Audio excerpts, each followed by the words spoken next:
Let's take a moment today and talk about the presence of God in the life of a believer. What does the presence of God do for you as a believer?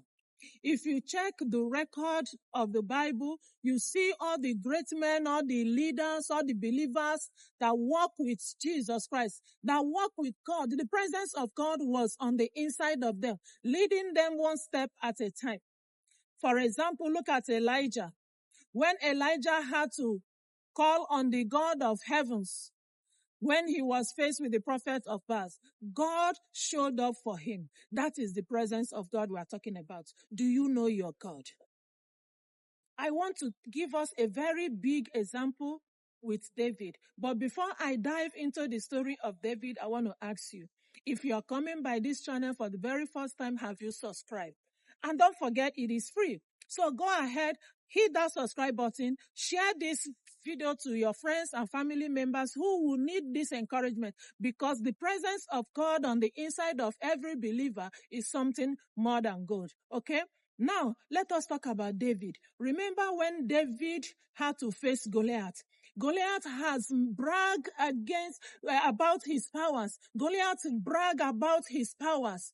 A Philistine giant. He defied the armies of Israel.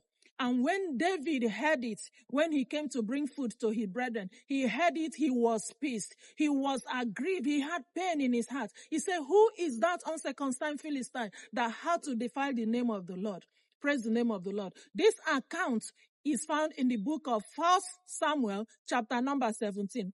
And I'm going to dwell in verse 45 and 46.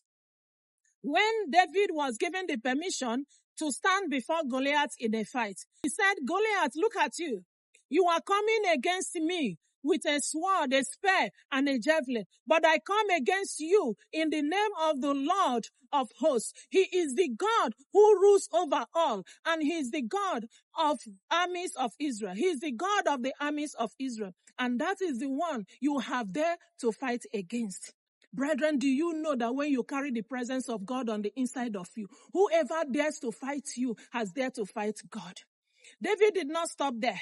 When you go down to verse 46, he told him, he said, this day, that same God is going to give me victory over you. He made him 3 promises. He said, I will strike you down, I will cut off your head, and I will feed your body to the birds of the air and the wild animals to eat. And then the whole world will know that there is a God in Israel. Brethren, men and brethren, there is God. If you know the God that you serve and his presence works with you, there is nothing that will be impossible for you. There is nothing that this God cannot do for you. He has done it in the past. Every other leader that worked with him, he made them promises. He said, the same way my presence was with your predecessors, the same way my presence will work with you. If you declare God today and know the God that you serve, his presence will always be with you. Wherever it is that comes your way, the presence of God will always knock it down. David did his promises to Goliath. He struck him down. He used his own sword and cut off his own head, and his body was fed to the birds of the air.